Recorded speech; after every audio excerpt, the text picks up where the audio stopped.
श्रवस्तमम् ज्येष्ठराजं ब्रह्मणस्पत नः शृण्वन्नोतिभिः सीदसादनम् प्रणो देवी सरस्वती वाजेभिर्वाजिनीवती धीनामविद्रयवतु गणेशाय नमः सरस्वत्यै नमः श्रीगुरुभ्यो नमः हरिः ओम्।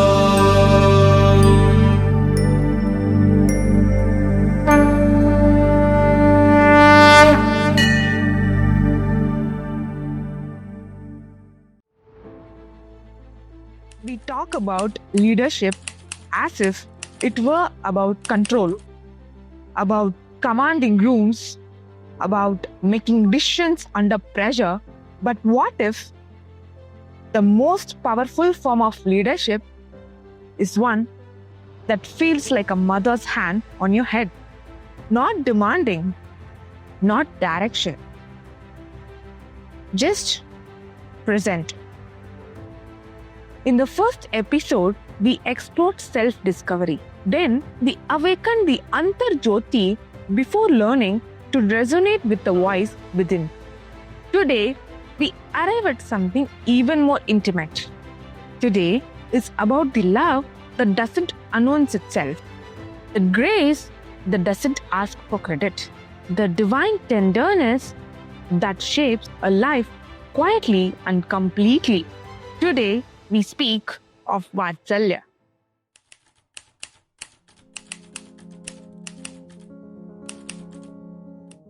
"37 years of service, drawn to Bhagawan in her teens."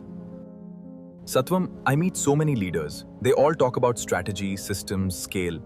But this one, it just feels different. Different how? I don't know, like she was carried, not by ambition, but by something else. A young woman from Ludhiana, a postgraduate in English literature, who would go on to earn a master's in development management from the Asian Institute of Management in Manila, stepping into one of the toughest services in the world, the Indian Administrative Service, in 1986. Across 37 years, She served in districts that tested her, departments that stretched her. Health, primary and secondary education, women and child development, horticulture, the Karnataka State Finance Corporation, infrastructure development, and then the Government of India, the Ministry of Civil Aviation, and the Department of Space. She rose to become the Additional Chief Secretary and the Chief Secretary of the Government of Karnataka, the highest civil servant in the state.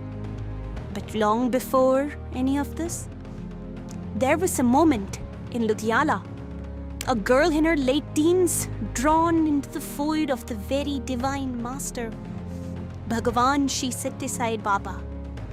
And from that moment, she says, every duty, every task, everything became devotion. Every posting, a prasadam. Every challenge, a chance to bring love and service into action. She married into a Sai family.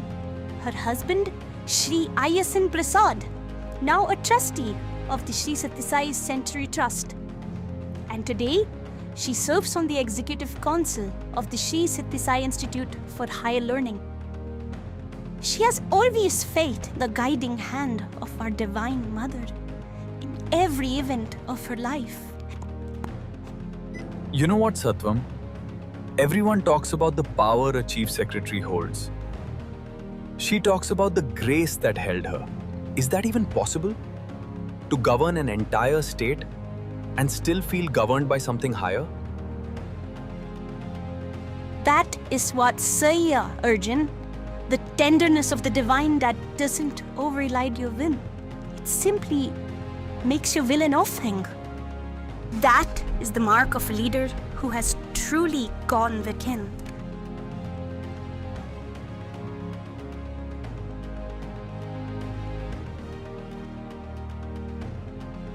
The authority doesn't come from position. It comes from the surrender.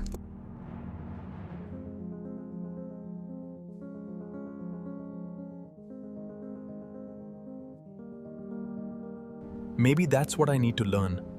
Not how to lead, but how to let myself be led. One of the dreams was there was nobody else, only Swami and I walked into the office in a dream. And I went and sat in my chair, and Swami sat in front of me, where the visitors come. And suddenly it shook me. I said, what? How can I sit here when Swami is sitting there?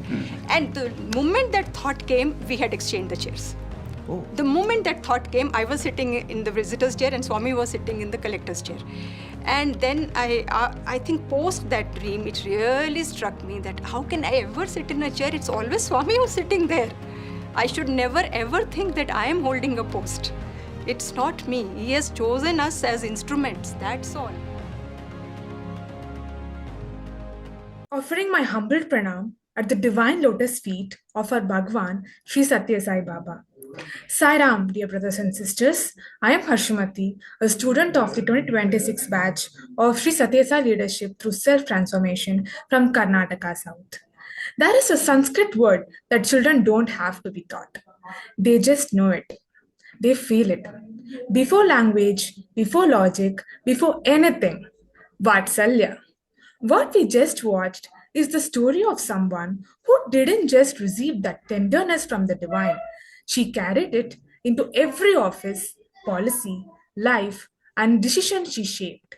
Ma'am, Sairam, on behalf of the Sri Sathya Sai Leadership through Self-Transformation and everyone joining us from across the country, we are deeply honored to have you with us this evening. Most leaders we meet can tell us what they achieved. Far fewer speak about what sustained them from through the journey. The quieter, the less visible elements that doesn't always find their way into files or records. How grace shows up at moments when decisions carry wide impact, and how one stays connected to Swami's guidance amid the demands of governance. And that's what we are here to explore tonight. Srimati Vandita Sharma, IAS. Over to you, ma'am. Om Sai Ram.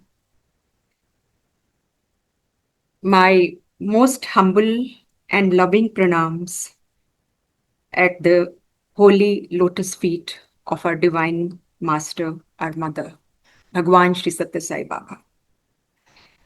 Thank you, Swami, for giving me this opportunity to be present here and to participate in a dialogue with the youngsters who are participating today, the younger generation, the future of this country, from whom I would also like to learn a lot.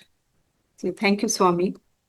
I would also like to thank the organizers for organizing such a beautiful program.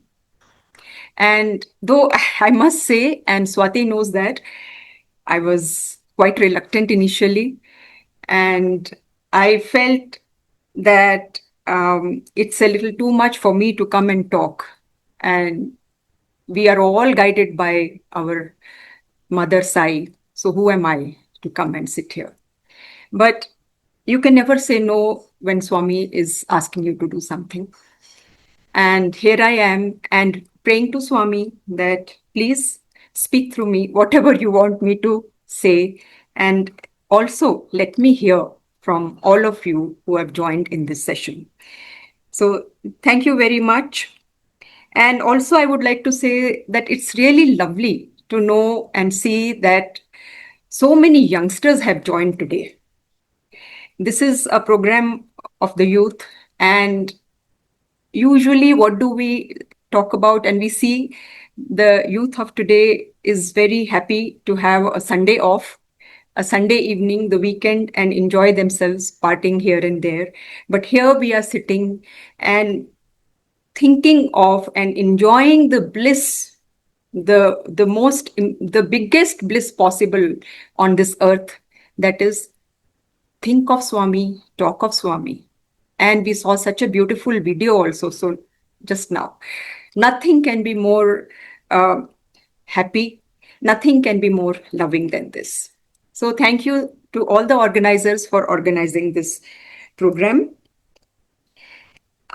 If I were to say that my entire life has been completely governed by Swami's grace, there has been nothing else than that. It would not be an exaggeration if I would say that. I really don't know how. It was not me who came to Swami. Swami just brought his umbrella over us, our entire family, one fine morning. And ever since then, we have been under his guidance and his grace. There is nothing else except I have been experiencing his love, his Vaatsalya. The word that you have given today is the most apt and suitable word for Swami. It's not just an ordinary love of an ordinary physical parent. This is much beyond that. This is so unconditional. And there is so much of protection. There is so much of guidance in this love. And the fact that while making us go through our lives situations, which many times are not so comfortable, many times are little difficult, many times are little painful, and many times are very happy also, and for us in our physical forms. But those moments, every experience, every situation teaches us, transforms us, and makes us learn how to walk the path that Swami has come to teach us. Who else but the Lord and Master himself, the Divine Master himself, can shower so much of blessings and so much of unconditional love to all of us, all the children who are sitting here and who are not sitting here. So we must thank Swami for that. His deep and unconditional love has never ever left all of us. I know all of you must be experiencing that, and it has never left me and my family. That I can say. Of course, there have been many difficult situations, many difficult periods, and Swami has been the anchor, always taking us forward on the right path. But let me start from the beginning. A little bit of introduction was given about my life, about my personal life too. So in today's talk, I will talk first a little more about I divided it into two parts. The first part may be a little about my personal life, and the second part about the professional life. Of course, they're interconnected too, because profession can never be separate from your personal life. It's all together. But the first and foremost thing, which is so important and for which I have never ever stopped thanking Swami, is for bringing us to him. As you have already seen in the introductory video, I come from Punjab, and I was born and brought up in a place called Ludhiana, which you may have heard of. It's a well-known industrial city of India. And I lived there till my graduation and moved out after my graduation for my post-graduation and subsequently when I joined the service. So first and foremost, how did we get into that? It was not that we knew about Swami. I have never been able to understand what good karma we would have done that Swami came into our lives and brought us into his fold. This happened through some experiences in our house. I will not go into the details. We all know that Swami works in many, many, many ways. Some of them we call miracles because it's beyond our understanding. It's our minds and our bodies are unable to understand some of those incidents. So some such incidents happened with our family. And when I say my family, I would say my father, mother, and my sister and myself, only the four of us. We are just two siblings, and the rest of the extended family remained completely unaffected by Swami's charm. I don't know how, and still are. However, with the four of us, it was love at first sight.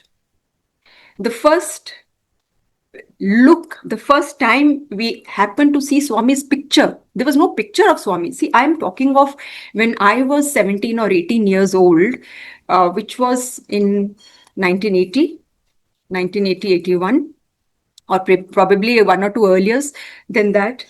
And somebody gave us this book, Man of Miracles by Howard Murphet. And you all know, all those who have read about Swami, that this book has transformed many, many people across the world. And this book became our anchor too. And I come from a family where we used to do only homam, havan. It was an Arya Samaji family, and they were not accustomed to going to even temples. There was no idol worship. The belief in idol worship was not there. And here we suddenly transformed and started looking and worshipping Swami, who was God in human form. And it became such an integral part of our lives. We could not even get a picture of Swami, actually. We didn't have a picture of Swami.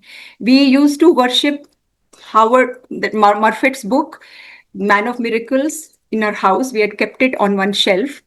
And we didn't even know how to light a lamp, actually, to be very honest. Initially, it was like that. But every morning we used to worship that. We used to go pray to Swami, talk to Swami. And that's how Swami entered our lives. And he has guided our lives. He has held us in his palm all these years and taken us forward. Therefore, I can say that my getting into the All India service also is his grace. He brought me here. It was nothing to do with me. I probably would have gone into another line. Also, there was a thought of of choosing another career too. What happened was, this was another incident which happened, and I can share it with you. When I cleared or appeared for my post-graduation exams, that was 1984. And I don't know how many of you, because most of you would not have been even born that time. I don't know whether you know, at that point of time, there was a serious problem of terrorism going on in Punjab. And the Prime Minister of India had to order something called an Operation Blue Star, which became a law and order situation in the state. And because of that, our exams were held on time, but after that, the Operation Blue Star was held.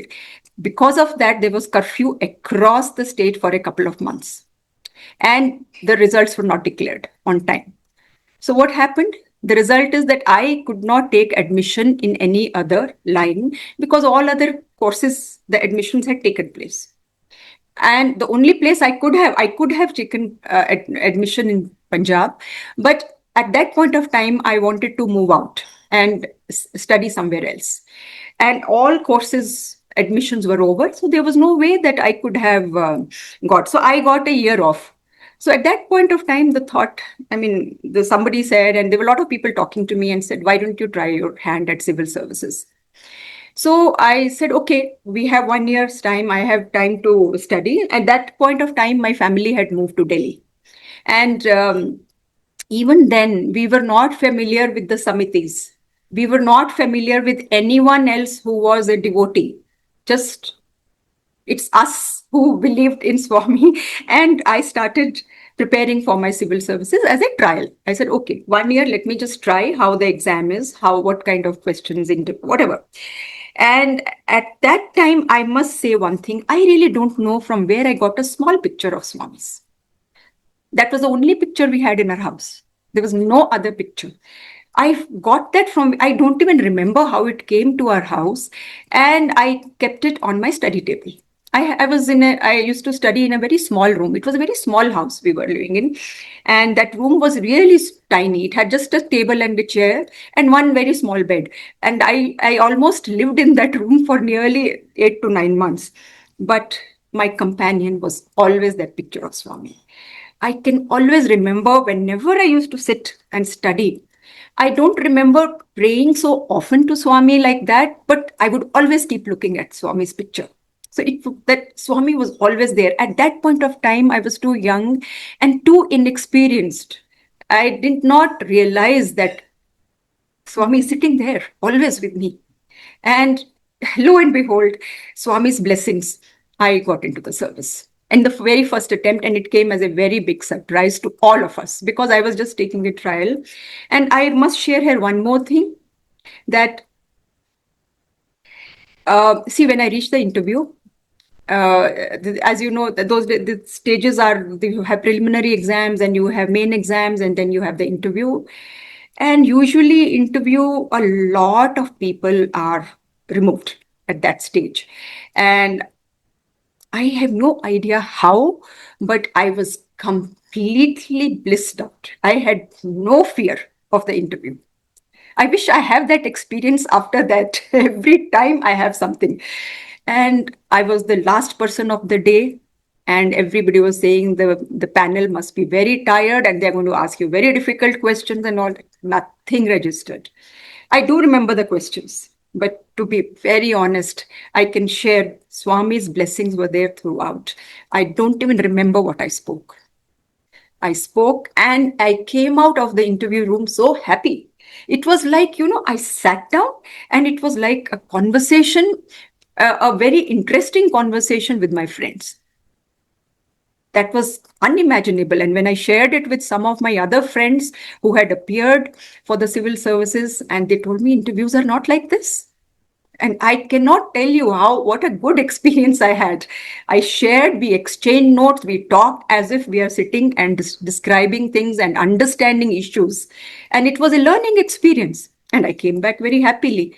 I never thought of the result. And after that, it's Swami's blessings that he got me into the service for his purpose, which I did not understand at that point of time. I must come to that point little later.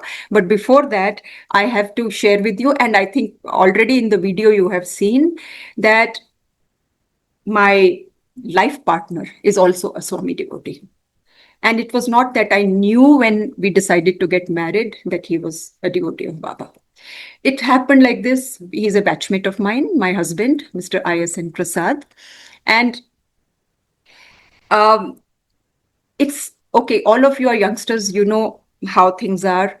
When we were training, our training period, we spend, the whole batch spends a lot of time together. And to be very frank, and you must believe me, my husband and I, we never dated even one day. We never ever talked to each other about anything except work or just general chit chat, which you do with all your other friends and batchmates. It never happened. It just, in the end, on the when our probation was ending, we just knew that we are going to marry each other. And even at that point of time, I did not know that his family was into Swami. It's only when the first time I went to their house, I entered the drawing room and I sat on the chair. Right opposite me was Swami's big picture, like you can see right now behind me. It was a picture right opposite me. And the entire mystery was solved. I have thanked him ad nauseum for the service, for being in our lives, for giving me such a wonderful life partner who is also a devotee of Baba's.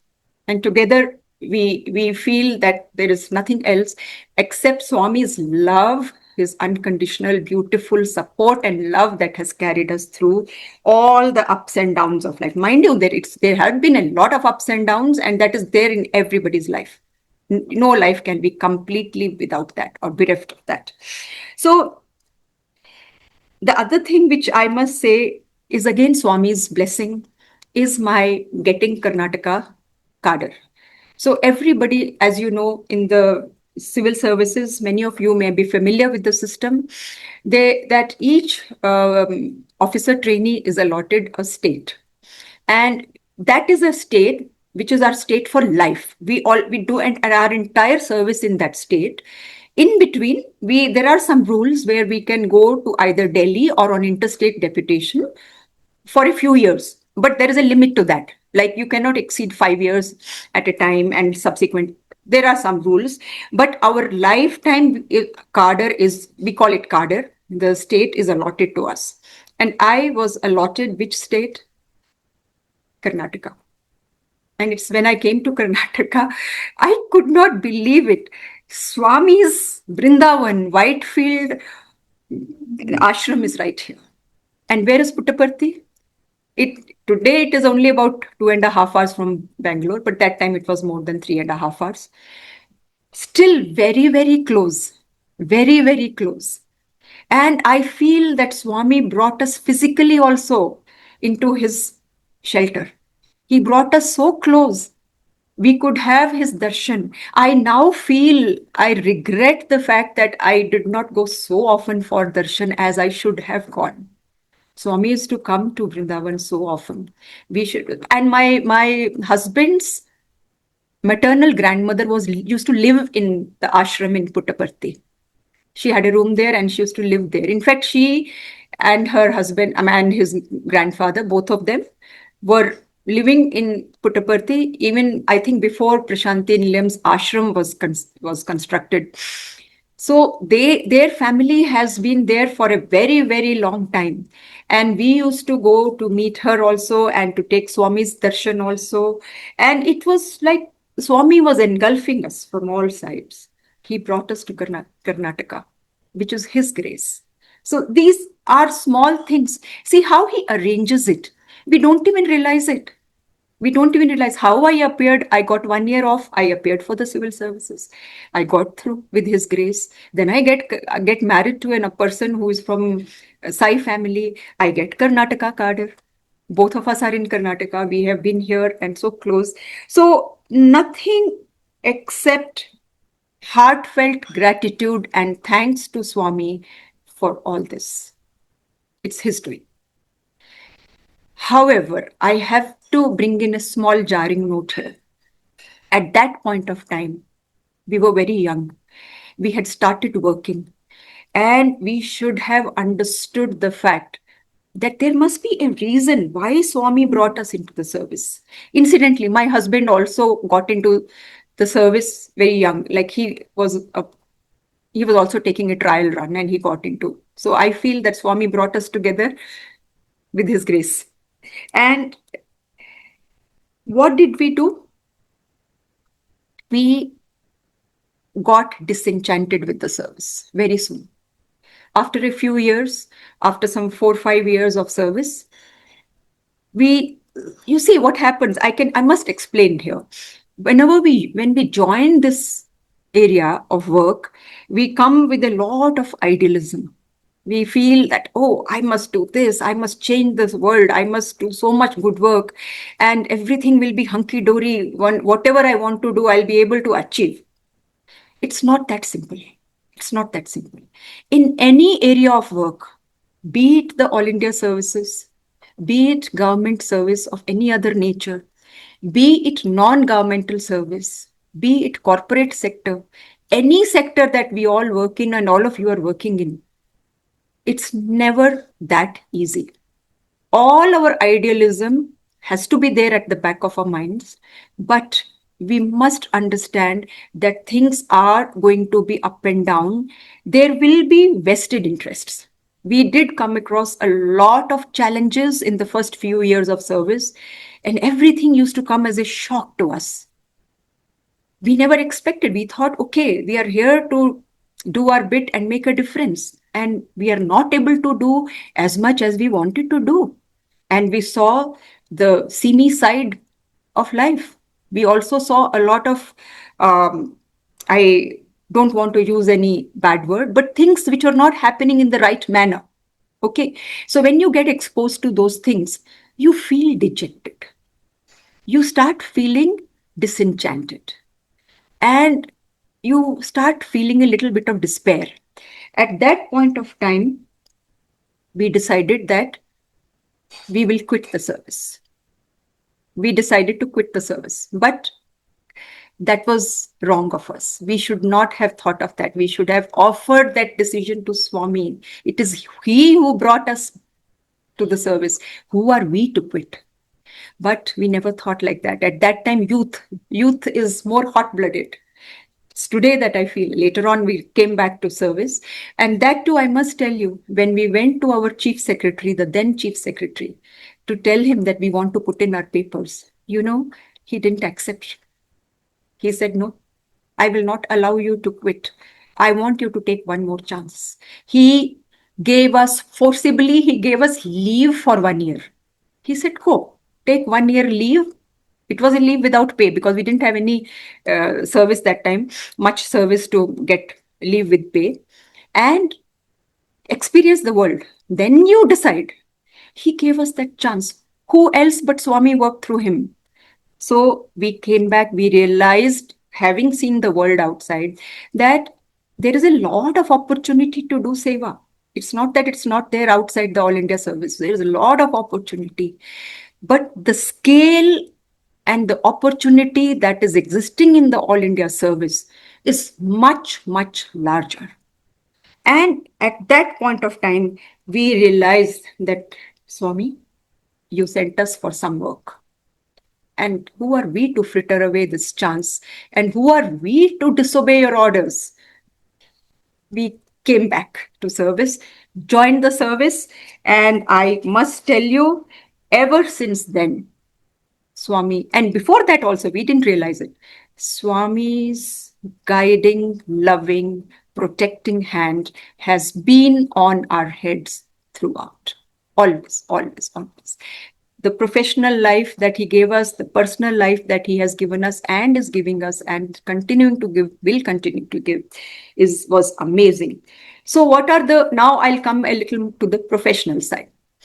So what are the lessons we learned? So after that, we have done, I have done 37 years of service, and we have had a lot of difficulties, lot of challenges in work and all. But to be very honest, this time, it never disturbed us. This time, it was as if Swami was telling us, yes, it's a turbulent ocean. I am there, the anchor. You have to swim.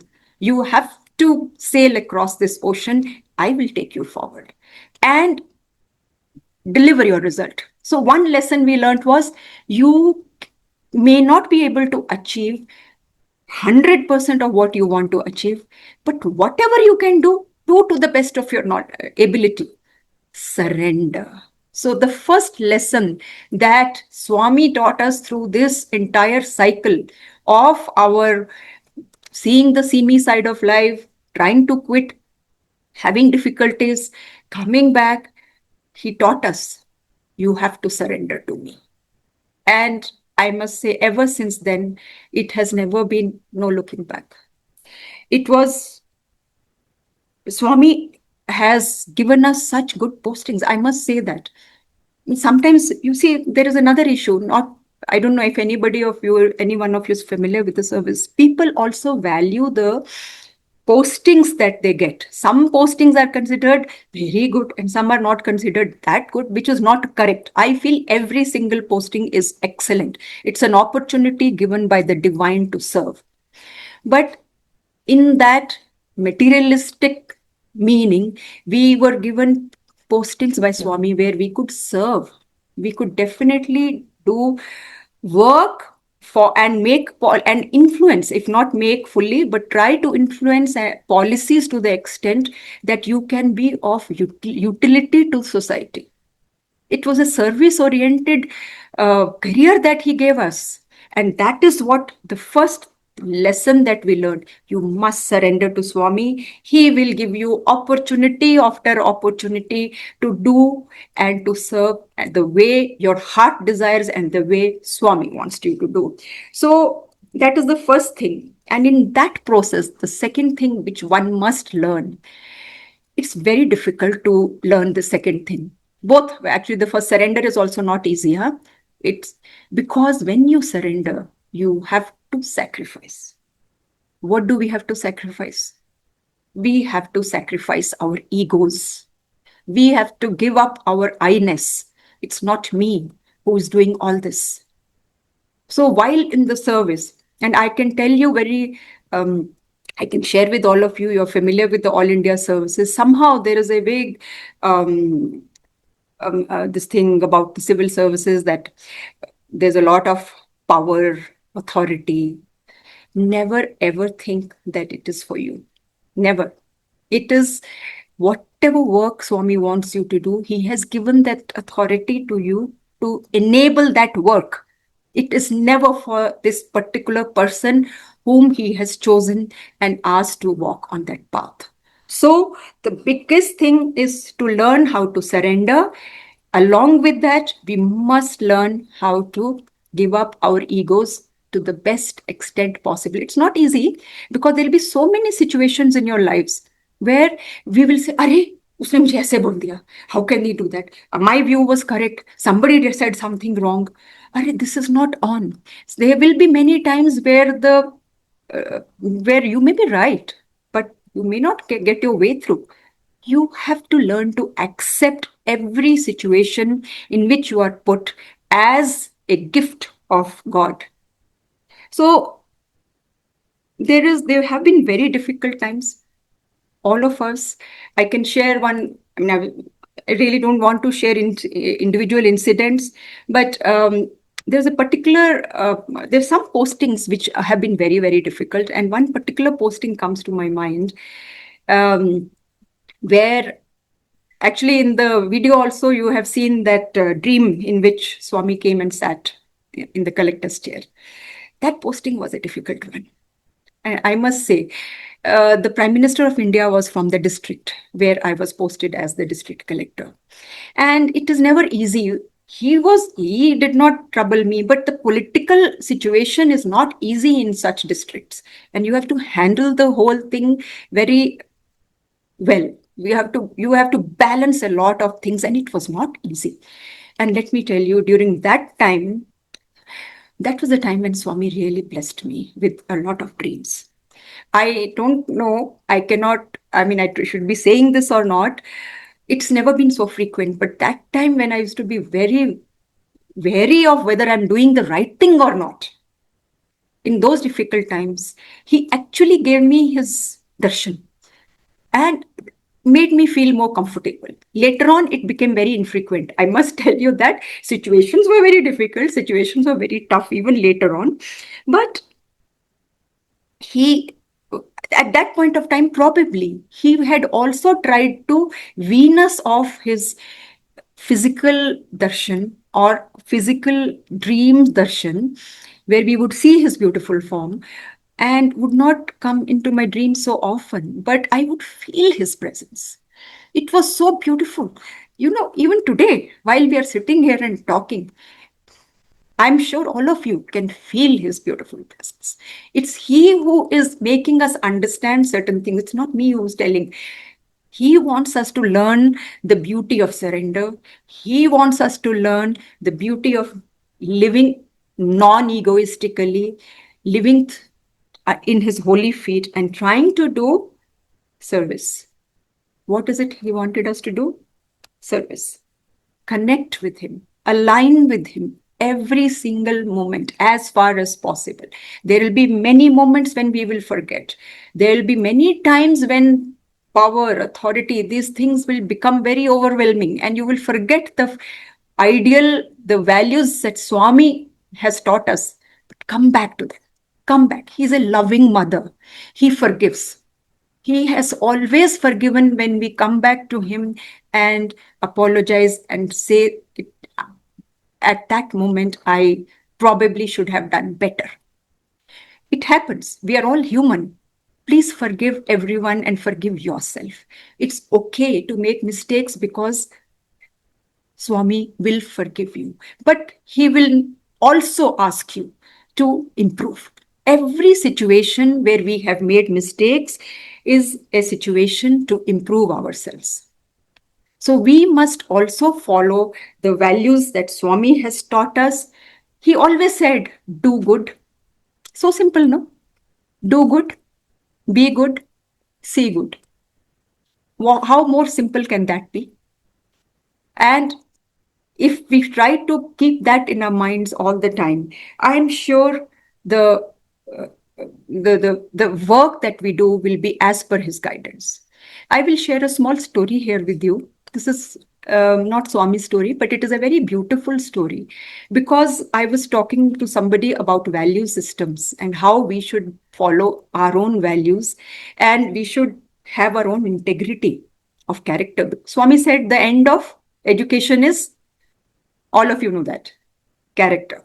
And we should not compromise on that. So I'll tell you a very, very small story. It's an anecdote. It's maybe not real. So there was a very old woman. She was blind and very poor. She used to live in a coastal town, and her daughter used to dive in the ocean and bring pearls. And they used to sell those pearls and earn their livelihood. So her daughter was a diver. There were only two of them. There was nobody else in her family. And that's how they survived. Now, one day what happened? Now, before moving on, she used to also, the daughter, she could see the pearls, no? Mother could not see. She used to always take out the most precious pearls, the most beautiful pearls, the most worthy pearls as far as money is concerned, and keep them in a pouch separately, and would sell only the others. She would not sell. One day she passed away because she was attacked by a shark in the ocean, and she died. So the mother was really heartbroken. Not only she lost her precious child, she also lost her means of livelihood. Then she remembered that pouch. She said, "No, my daughter had kept something which I can use now." So she took the pouch to the jeweler and said, "There are some pearls in this. Can you please see what I can get out of this?" So the jeweler opened the pearls and he was astonished. He had never seen such precious pearls in his life, and they were so valuable. So he valued them, and it was a huge amount, and gave that money to the old woman. And he also helped her how to invest and how to look after herself for the rest of her life. Now, when the old lady thanked him and took the money and went, the jeweler's assistant, who was with him and had seen the whole thing, he told his master, "What did you do? You know, she was blind. She didn't even know the value of those pearls. They were black pearls, this pearl, that pearl. Why did you give her so much money? You should have just given her money for the normal pearls that we were always giving her." At that point of time, the jeweler said, "Yes, I know she was blind. But remember, I can see." And that sentence has never left me. It's within us. The integrity of character is within us. Nobody outside us can tell us.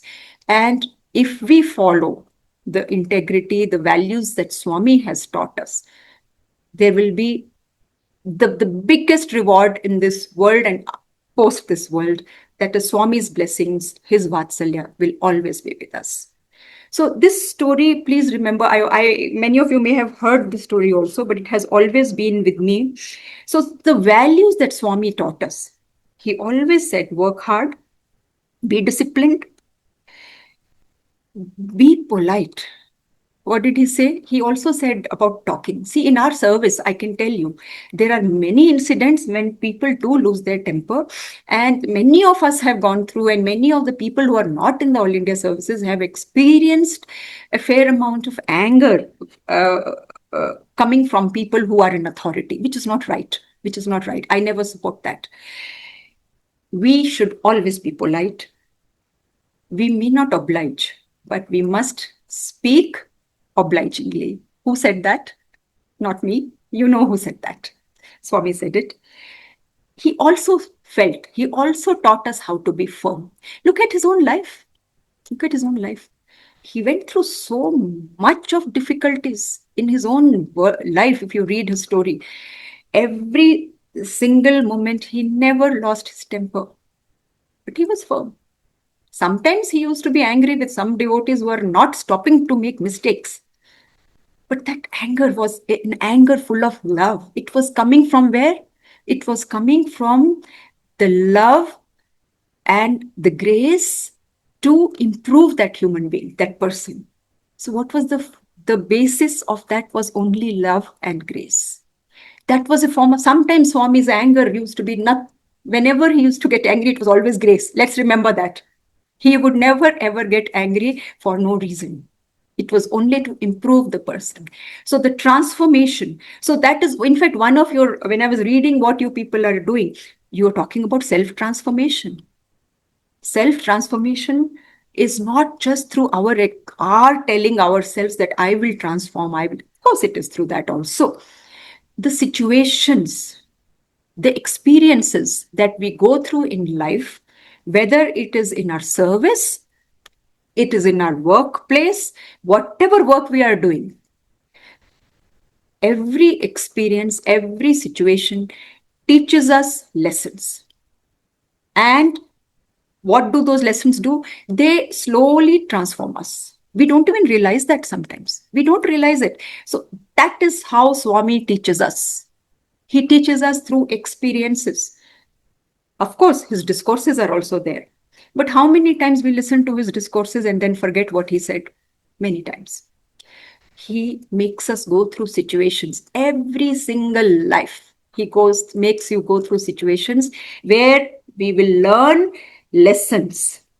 So the most important other lesson, apart from the ones I have taught, which he taught us, and from the beginning, that the most important objective in life is service. Love all, serve all. Again, what can be simpler than that? What can be said more simply? His entire philosophy can be summed up in these 4 words. Love all, serve all. Help ever, hurt never. So we must try to do our best to be of use to every single person we come across. We must treat everyone well. Okay, let us understand one more thing. And that's, we have to see from Swami's life also. When we meet people who are at the higher status of society, we are generally very nice to them. But when we meet someone whom we feel is not of that status or of a very low status, we don't tend to be that respectful or that polite. It happens many times because that is how we see the society functioning around us. But that is not what Swami did. And that is not what he asked us to do. He always said, service is of utmost importance, but love and service together are of utmost importance. You cannot just do service for the sake of serving, for the sake of getting brownie points for oneself. I did service, therefore I should get very good karma. I should get, this is my, no. We have to thank Swami and thank the person whom we are able to serve, that this opportunity has come our way. And secondly, Swami always said, whenever you are doing service, please do service as if you are serving to yourself. It should be of that level. Never compromise on the quality of service. Never. And I don't want to talk about myself, but I must say, even when, first of all, I never closed my doors of my office. I used to always see that nobody stopped from entering my office wherever I was. Sometimes you're in a meeting and you're very busy. That time it is closed, but otherwise I used to open it all the time. But anyone who walks into your room has come with some pain, some difficulties which need to be resolved. And Swami has put you in a position to try and help genuine people to resolve their problems. First and foremost, make them sit. I have seen many people, many officers, I should be saying it, who don't ask the visitors to sit down. Why are we given chairs? You have seen all offices. Every office has a table and a chair where you sit. In front of you, there will be a few chairs. Who are they meant for? They are meant for the visitor. So first and foremost, you must make the person sit. Then you must listen to her or him. Listening itself solves half the problem. They feel so happy that somebody is hearing their issue and try to solve as much as possible. See, we cannot solve all the problems of this world. And it doesn't matter. It doesn't matter. There are so many difficulties in this world. And we feel, I used to feel, I will be very honest, that I still feel that there is so much going around in this world which is not as per Swami's teachings and as per my liking. So why it should be changed? You can't change everything. Change whatever is in your hand. Try to do that much. I think Swami will bless us. He has sent those peoples and those situations who need help. Try to do that much. I will tell you another very small story here. Okay, many of you may have heard this story. Actually, it's a very popular story. This is the story called The Starfish. I don't know whether you heard it. So there was this young boy who used to walk on the sands of ocean, on the beach. And another old man used to also come there walking. And every day the old man used to see that this young boy picks up a starfish and very lovingly throws it back into the ocean. And there are thousands of starfish there, thousands. So one day he tells him that, listen, what are you doing? You're wasting your time. In every day you come here for 1 hour and you do the rest of the time he has to go for his work, no? So he used to pick up that starfish and throw. He says, what are you doing? You're helping some 20, 30 starfish. There are thousands here that are dying because the ocean has receded and on the beach they are left. So it doesn't make sense. Don't waste your time. You know what the young boy said? He smiled at him. He picked up one more starfish and with a dancing motion threw it into the ocean. And he said, it made a difference to this one. And that is all that matters.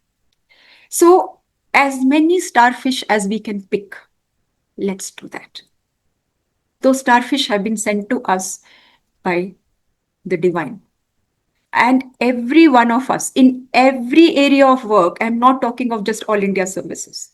I'm talking of non-governmental, corporate sector, government jobs, anything. There will be opportunities where we can serve. So Swami's teaching is always hands that serve are holier than lips that pray. We must always remember that. And he will always give us opportunities. If you ask for more opportunities to serve, he'll keep giving you opportunities. So talk to him always. He'll always be there for you. And we must also, in the service I felt, All India services, and I'm sure all of you have felt in your areas of work also, that, we are given a specific area of working, job, and we tend to do that diligently. Yes, I must do my work and I'm doing it very diligently. And A to Z is my task and I've completed the task. Very good. Excellent. Don't compromise on your work. You must do your work with utmost dedication and integrity. Sometimes I feel we must go out of our way also to serve. See, every job, All India service also, there are some rules. So we must try to do as much service even outside. There are so many times when if I'm working in a particular department and people have come and met and said, this is my problem, that is my problem. And that is not within my department's jurisdiction. But try to help. Try to help. It's okay even if it is not within your jurisdiction, but if it is a genuine thing, please go out of your way and try to help every single person, because again, Swami always said, hands in society and heads in forest. Because for his teaching of service and love is what is going to take us into his shelter, into union with him. Ultimately, what all do we want? We want to be his children always. We want to be with him always. And we want to have his blessings always. And only when we are able to live as per the principles that our master has taught us, we will be able to do it, to reach where he wants us to reach.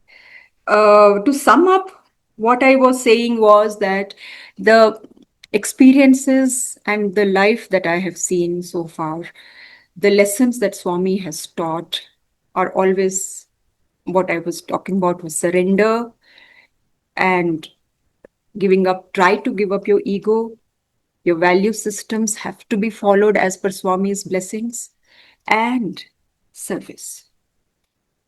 The most important one is loving service with complete dedication and surrender.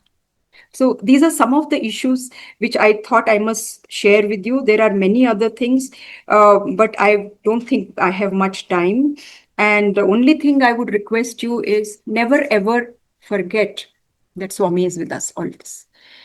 I have forgotten. It's not that I have not, I have all the time remembered. There are many times when we have forgotten. But we must always remember He is the light that shines around us. He is the lamp. There's another very cute story of a boy I suddenly remembered. I'll very quickly tell you. A small boy had to cross a forest at night and go to his village. He was on the other side of the village where the in between was a forest. And his mother was waiting for him. It was night time. He only had one small lantern in his hand. And he was very scared. He didn't know what to do. And he met somebody who was coming across, and he said, "Why are you not going? Go." He said, "I can't go. It's so scary. It is so dark. And I cannot do, I can't see anything." He says, "But you have a lamp in your hand." He says, "But the lamp is showing me only 1 or 2 steps." Then that man told him, "Okay, keep looking at that lamp. Keep looking at that small circle of light. Keep walking in that circle, and you will reach where you have to reach." So in every single life, we have this beautiful lamp with us. We just keep looking at that lamp. Swami's light is always with us. He's guiding us, taking us across the ocean of life, across the ocean of work. His grace only governs. And I must say, that please read another poem. It is not written in the Sai lore, but there is a poem called Footprints on the Sands of Time. I was going through a very, very difficult period in our lives, and somehow this poem just came in front of me. So this, I will read it out. One night I had a dream. I dreamt that I was walking along the beach with the Lord, and across the sky flashed scenes from my life. Each scene, I noticed there were 2 sets of footprints. One belonged to me and the other to the Lord. When the last scene of my life flashed before me, I looked back at the footprints on the sands of time, and I noticed that many times along my path of life, there was only 1 set of footprints. And this happened at the most difficult and saddest parts of my life. This really bothered me. I mean, I'm reading out the poem, and I decided to follow. And I asked the Lord, "Lord, you said, once I decide to follow you, you will walk with me all the way. What happened? I don't understand. Why, when I needed you the most, you should leave me?" And the Lord replied, "My precious, precious child, I love you, and I would never, never leave you during your times of trial and suffering. When you saw only 1 set of footprints, it was then that I carried you. It was then that I carried you." So we must always remember that either we have 2 footprints with us, always Swami is walking with us, or when there are difficulties, he's holding us in the palm of his hand. So always we must surrender and listen and do as per his guidance, as per his love. And I will end with Swami's prayer, which is a beautiful prayer. You may have also heard the Saint of Assisi's prayer, but this prayer of Swami's is a little different. You may have read it also. This is something which is always hanging in my room, in our puja room actually. So I brought it to read it out to you. Of course, many of you would have read it also. "O Lord, take my love and let it flow in fullness of devotion to Thee. O Lord, take my hands and let them work incessantly for Thee. O Lord, take my soul and let it be merged in one with Thee. O Lord, take my mind and thoughts and let them be in tune with thee. O Lord, take my everything and let me be an instrument to work.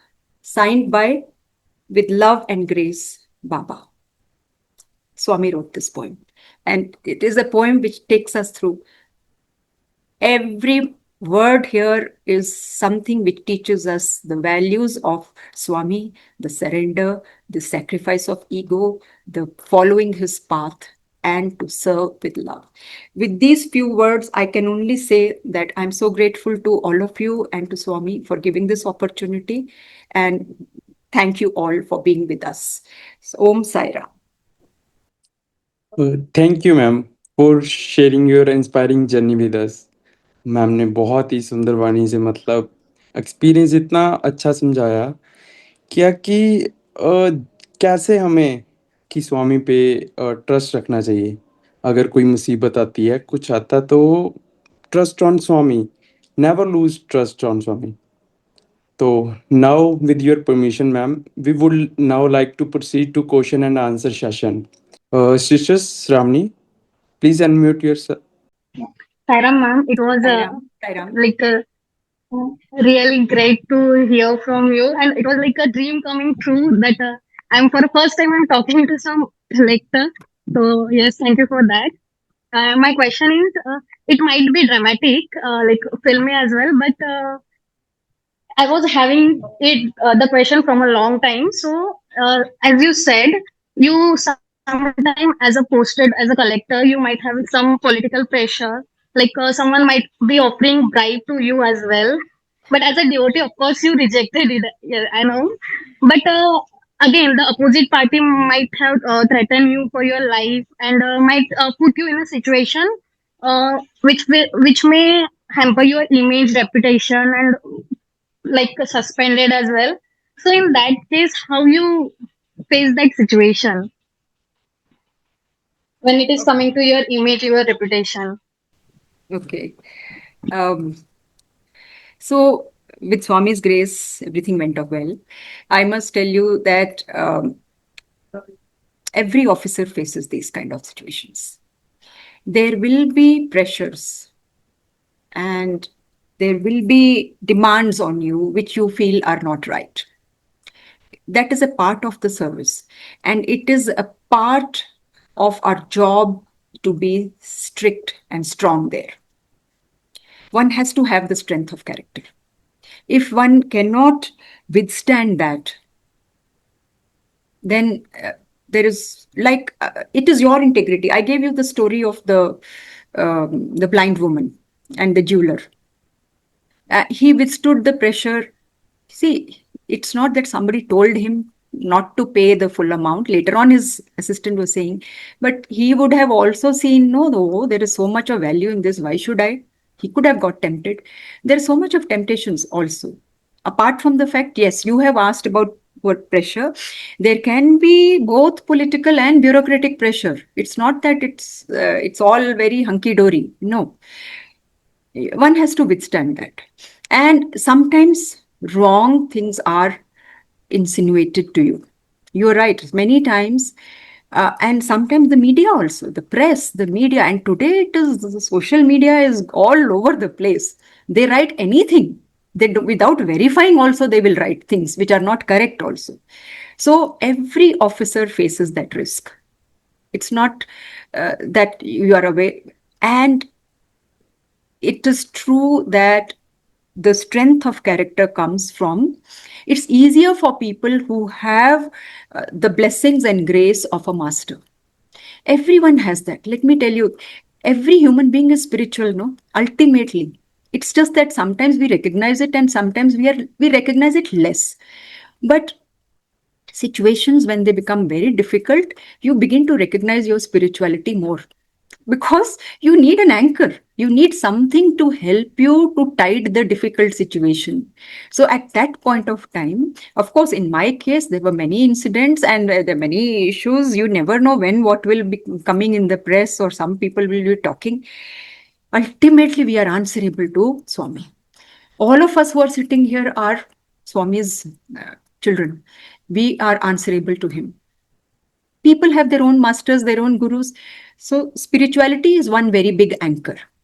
And for those who are not very spiritually inclined, could be atheists, could be agnostics, not thinking too much about all those, you have to have a very strong character to go through those things. There's no other way. And these things will happen. You cannot avoid it. So just be strong. You will find in your areas, I'm not talking of all India service only. I have seen in the corporate sector, my children work in the corporate sector, and I have seen the kind of stress they go through. So it's everywhere it is the same. Everywhere it is the same. Human nature is like that. We face we are given a lot of pressures. We are given a lot of misguidance. It's for us to try to withstand that. We have to. I really don't know what more I can say on that, but each situation you have to fight it out as per the value system, the guidance of Swami. He will save you. He will always support you. I'm telling you this, why fear when I'm here? Swami says, it's not that I don't fear. There have been so many instances where I have feared that, oh, this is wrong, I cannot do this. And I have said no. Many times I have said no. It's not possible. But one thing I must tell you, okay, I know there are other hands, but very quickly. At the same time, don't forget the teaching of Swami that we should not become bad. I should not start yelling at another person. I should not pick up a fight. I should do what is right, but do it firmly and politely. Don't do it with malice. Don't do it with roughness. You should try to maintain your balance of mind and try not to. See, there will be situations where you can find ways. You have to be very mature to find ways. Again, one very small story is coming to my mind. There is this guy who has a very cute dog. Okay, a very cute pet. Somebody tells that this pet you have to feed castor oil every day. And you know how horrible the castor oil is. So he catches hold, tries to put it every day into the mouth, and the dog struggles, or the pet struggles. I don't know what pet it was. And this fellow keeps feeding him somehow. He says, why doesn't he like it? It's good for this pet.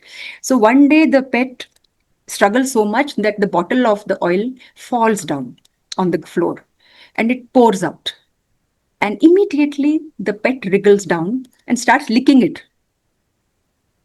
Then that man realizes, okay, I can do what I have to do, but I was doing it in the wrong manner. I must find in my situation what is the right manner to achieve my result. You will find it. Pray to Swami. He will help you. Okay, we'll go to the next one. Next, brother Priya Sharma, Himachal Pradesh. Please unmute yourself and ask question. Saira ma'am, it was really a pleasure to hear it from you of your service as well as your devotion towards Bhagawan Baba. My particular question was that you have mentioned in your speech that there was an incident when both of you got into your service. After some years, you eventually decided to quit the service. At that time, the chief secretary sir came in and offered you 1 year break. So I wanted to ask, what were the particular incidences in those 1 year, or some important major incident that made eventually both of you to change your decision? Because as much as I am aware, because during probation also the officers are taught about the problems of the society, but what that particular year held for you that changed you so much that you continued the service for 37 years, ma'am? First is what made us quit. It was not one particular incident. It's like the young lady, Rishika, I think her name was, she said before that there are so many issues which you come across which are not to your liking. There are pressures, there are pulls, there are vested interests. You see things which are not correct. See, when you are thrown into the water you are swimming, no, that time you realize how the waves are going. From outside, it looks very good. And when we join the service, it's very enthusiastic. At that point of time, you realize it's so it was not any particular incident, but over the years, we felt that probably we are not able to deliver and do the right in the manner in which we should do. So it was just some amount of despair and dejection, and we didn't realize what we were doing. So I'm telling you, it was a very foolish decision, very, very foolish thought, and we should not have done it. And the most important thing is that it was Swami who got us into the service. So with this incident, Swami taught us so many lessons. This one incident, and he brought us back. He saved us. He brought us back. That's another story. Something happened and we came back into Swami's blessing, and he taught us that, yes, whatever he has done for us, he has decided for each one of us sitting here, all of you, me, everyone. His decision is the correct decision. We don't know. We don't know. So whatever happens in our lives with his blessings, that will be for good, for our good. So we must accept that and do the work. Now we will take question from the chat box. Question: in your career, you had to follow very strict rules and laws. How did you manage to stay soft-hearted and motherly without breaking those rules or failing at your job? Okay, so yes, our jobs are very rule-oriented, no doubt about it.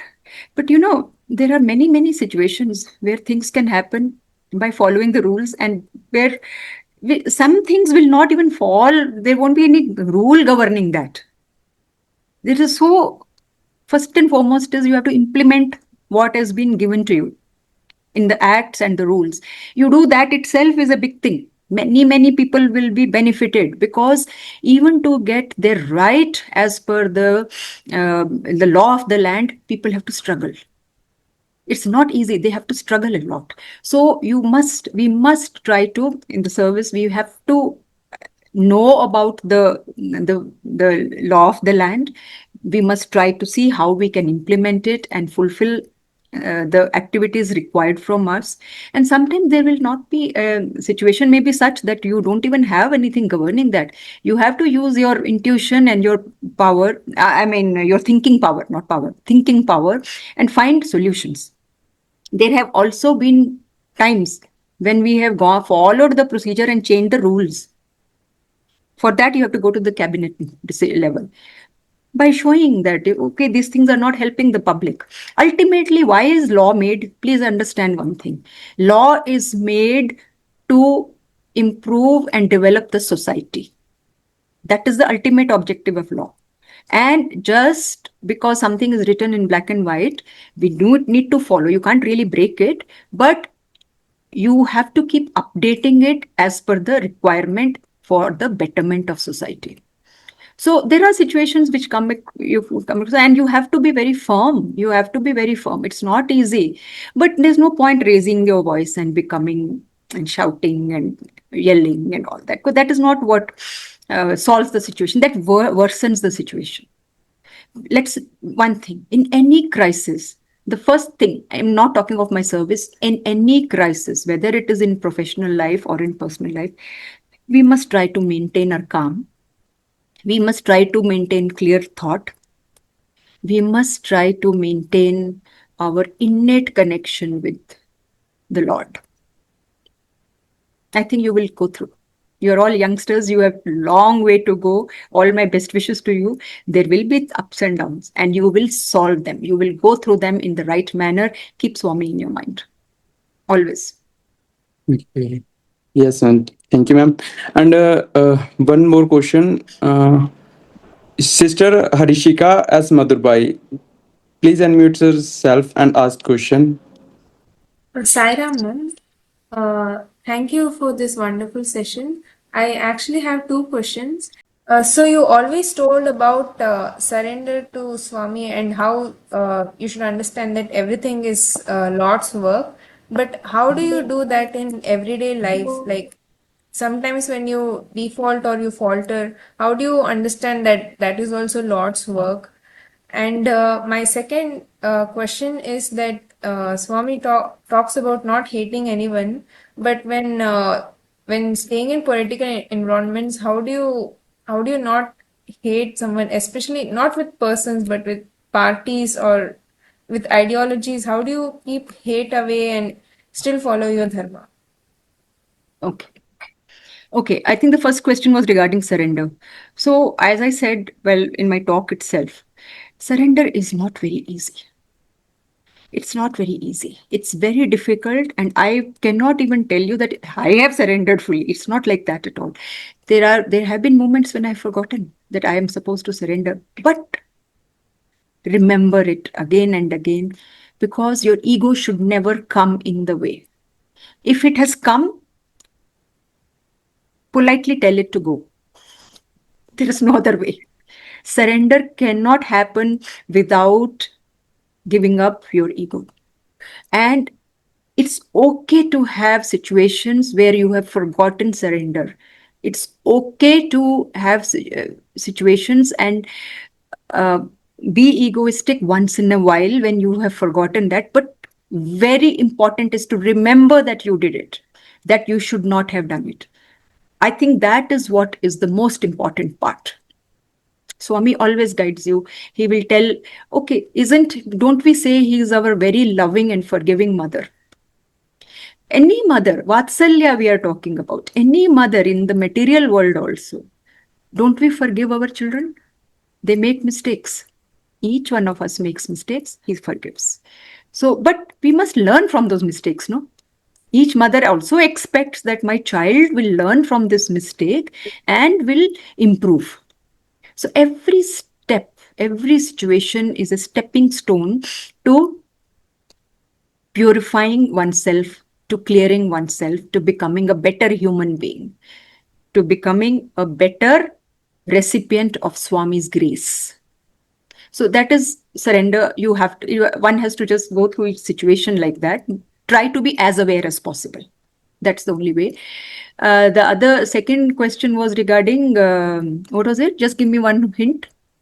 How do you not hate anyone or a political party hate. or Okay. ideology? Yeah, that is very easy actually to say. There are many times when we dislike something or someone. This person is wrong. They are doing wrong things. And it happens. It's out of your control. It's out of my control. Can I control someone else? Let me control myself. Okay? Let me be, okay, somebody is doing something which is not right or is asking you to do something which is not right. That does not give me a right to hate that person. Or further, Swami will ask you to love him or her. Very difficult, very difficult. But he says he is in everyone, each one. Swami is in everyone. It's just that each person is on this earth, on this world, doing something as per their ability and thinking to the best of their abilities. Each person is going through his or her problems also. Let's face it. We don't know where the other person is coming from.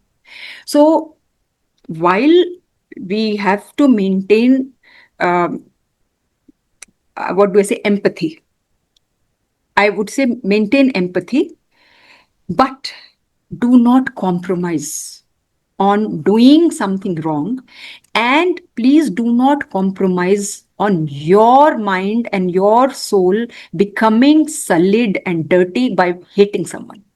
Ultimately, who is the sufferer? When we hate someone, it's I am who am doing wrong. So we need to be alert. The answer to both your questions is to be very alert and aware of every reaction that we are doing to every situation. Try to keep reacting in the best possible manner, and sometimes you will succeed, sometimes you will not succeed. Don't be frustrated. Don't be frustrated. We all have gone through and we all go through failures. Even now, at my age also, it's not that I have become very 100% pure and refined and all that. So many times it happens. But never ever forget to come back to the holy feet of the Master and try to improve yourself. Please do not, hate is not an answer to anything. Sister Savitri, please unmute yourself and ask question. In some such circumstances, you know Swami is there with you, but you are very afraid of the outcome. Yes. To take the step, Yes. what would you do in such situations? Yes. We have all gone through those things and go through those things. But I'm so glad to hear from you that while you know the situation is scary, difficult, you also know that Swami is with you. That is your anchor, nothing else. And try to do your best. Two things. First and foremost is Swami. He's with us. And second thing is do your best. Do your best. Nothing beyond can happen. What can we do? What more than that can you do? So try not to be afraid. Try not to be afraid. It's not that I have not gone through situations which have been very fearful, and I have not been afraid. I have been afraid. I will be sharing this with you. I mean, I can say it because I'm also a human being. However, the journey of life has taught me this one thing, that remember that the master is always with us and do your best. After that, leave it to his feet. Do your duty with surrender, with his remembering that Swami is with you, and just give it to him. Just give it to him. Even the question you asked also. You have asked a question, give it to him. He will provide the answer to you. He will definitely provide the answer. You know, none of us can have a very smooth, what we call happy life. Please read Professor Kasturi's life story. Who else was closer to Swami than him? I don't know whether any of you have read it. He had such a difficult life. Such a difficult life. And he was one person who lived right next to Swami throughout. And was so happy. Always happy. I really wish I could get one fraction of his fortitude. Please read that. The answer will be there. Okay. Before you go to that, there's some very interesting question. Hindi में लिखा है किसी ने. स्वामी कहते हैं जब आप office bearer हैं तो साथ में पॉलिटिक्स में पार्टी में काम नहीं करना चाहिए. इससे आप क्या कहते हैं? आप ही ने तो आंसर दिया है. जब आप हम पार्टी के लोग नहीं हैं. हम किसी भी पॉलिटिकल पार्टी से अलाइंड नहीं है. हम किससे अलाइंड हैं? हम पब्लिक. हमारा काम है सिर्फ पब्लिक की सेवा. सच्चे हृदय से, सच्चे प्रेम के साथ लोगों की सेवा करना, समर्पण के साथ, शरणागति के साथ, और जितना हो सके अच्छाई के साथ. स्वयं को आपको बहुत सुकून मिलेगा. इसका आंसर आपने खुद ही लिखा है. I just saw this, I thought I'll quickly interject. Yeah, next one, please. Ma'am, it's all over. Time se. Sorry to interrupt. Nobody Yes, asked about women. But very good to hear. I mean, but the questions were very good, and I'm so happy that all of you participated. But nobody asked about the role of women. It's a little more difficult than the men have. I can tell you that. But it will not be easy. So my one sentence here, which is the question I have only raised, and I will only talk about it 1 minute, that let's face it, we all know, think objectively, we all know that the society is patriarchal, okay? Even today, though we educate our girl child, we give them opportunities to work, they have still not reached a point where they can be treated as competent as the boys. Many times we have, as women officers, have had to prove ourselves much more than the men officers. It's not that easy. So what my request here, I don't know how many men and women are there in today's audience. My request here, and this message is for all the men here, please ensure that the women in your workspace and in your personal lives are given the same respect that you would expect. That's all. Okay, you can continue. Oh, okay, ma'am. Thank you, ma'am, for very patiently answering the questions of our participants. Now I would like to request Brother Shavan PVSR, a convener and member of Board of Studies for this program with SSSIHL, to share a few words with us. Over to you, brother. Sairam, thank you, Charles. Thank you so much, ma'am, for this privilege to hear you speak with so motherly affection with all of us, and this is an opportunity that I think our participants will remember throughout their life. The way you spoke about work is worship, duty is God, that echoes Karnataka government's ethics also, Kayakave Kailasa. I think that got reminded because I also studied in Karnataka. Thank you so much, brothers and sisters. I just wanted to share one learning that I learned from ma'am. Last weekend we were in Parthi and we were to meet ma'am to invite her for this session, and we met her in Shanti Bhavan, although her residence was near the Radio Sai studios, and it was mid afternoon, 2 p.m., and we didn't had food, and we offered ma'am to drop her in car to her residence, but ma'am was so humble that she walked until Radio Sai, where her residence was.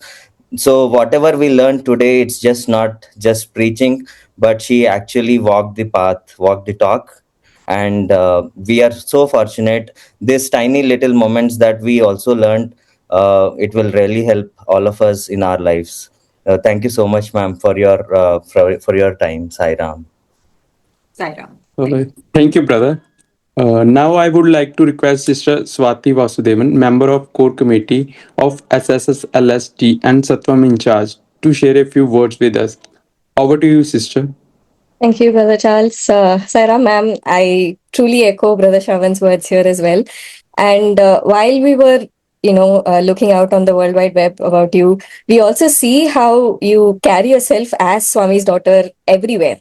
So the grooming, the poisonous, the grace that you carry, Swami walks with you, and that's what we could very clearly feel.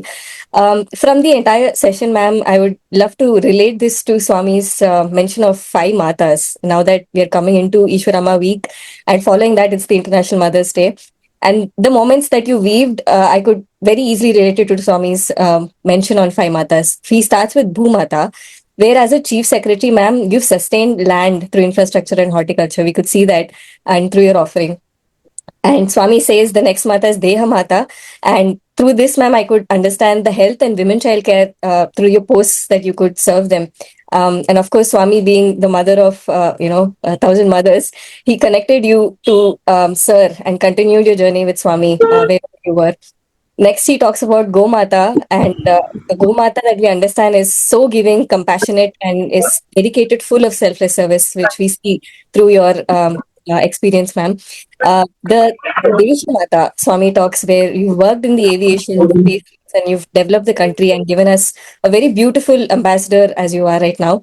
And lastly, he talks about Vedamata. And here I would love to relate your council association with the International Institute of Higher Learning and the literature that you spread and the dharma through which that you follow very clearly and embodies dharmic ways of living. We're eternally grateful to Swami for this opportunity. We offer this at Swami's lotus feet. Thank you so much for your time and your patience. Sarah. Thank you, sister. Ma'am thank you so much कि आपने बहुत ही अच्छे मतलब experience, आपने stories दो तीन सुनाई जो हमने कभी, मैंने तो नहीं सुनी थी, बाकियों ने चाहे सुनी हो, तो मुझे अच्छा लगा कि कैसे वो बच्चा जा रहा है जंगल में और लैंप के इर्द गिर्द घूम के उसको कैसे मतलब वो डरना नहीं है और ट्रस्ट रखना गॉड पे, तो यही सब. तो now we offer our heartfelt gratitude to Swami for guiding us and blessing with us this opportunity. I would like to express my gratitude to the convener, the elder of this program, and the entire team who have worked tirelessly behind the scene to make this session possible. And most importantly, my sincere thanks to all participants for your presence and thoughtful engagement. Today's session beautifully reflecting on the Vaatsalya, the tender, nurturing love that defines a mother leadership, rooted in care, compassion, and selfness. And who better to embody this than Mother Easwaramma, the divine mother of our beloved Swami, with a pure heart and a vision to serve her community. She became an instrument through which Swami brought forth so many service initiatives.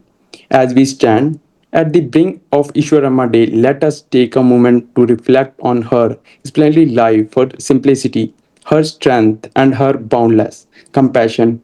May we strive to imbibe even a fraction of those noble qualities in our own lives. This sediment is beautiful capture in these lines from the folk tradition of Punjab expressing the immeasurable place of a mother. ਮਾਵਾ ਮਾਵਾ ਮਾਵਾ ਮੈਂ ਜੰਨਤ ਦਾ ਪਰਛਾਵਾਂ ਮੈਂ ਤੇਰੇ ਵਿਹੜੇ ਵਿੱਚ ਰੱਬ ਵਸਦਾ ਤੈਥੋਂ ਪਲ ਵੀ ਦੂਰ ਨਾ ਜਾਵਾਂ ਮਾਂ ਜਿਹਾ ਨਾ ਨਾਤਾ ਜਗ ਤੇ ਨਾ ਮਾਂ ਜਿਹੀ ਹਮਦਰਦੀ ਬੱਚਿਆਂ ਲਈ ਖੁਸ਼ੀਆਂ ਲੋੜਦੀ ਰਹਿੰਦੀ ਨਿੱਤ ਅਰਦਾਸਾਂ ਕਰਦੀ ਬੱਚਿਆਂ ਲਈ ਖੁਸ਼ੀਆਂ ਲੋੜਦੀ ਰਹਿੰਦੀ ਨਿੱਤ ਅਰਦਾਸਾਂ ਕਰਦੀ it's mean there is no bound in the world like that of a mother, no compassion like her. She constantly pray her strive for his happiness of her children, indeed in her presence. One experiences the divine on this sacred occasion, wishing everyone very happy and blessed Ishwarama Day. We will now conclude the session with Shanti Mantram. Jai Sai Ram. समस्तलोकाः सुखिनो भवन्तु समस्तलोकाः सुखिनो भवन्तु समस्तलोकाः सुखिनो भवन्तु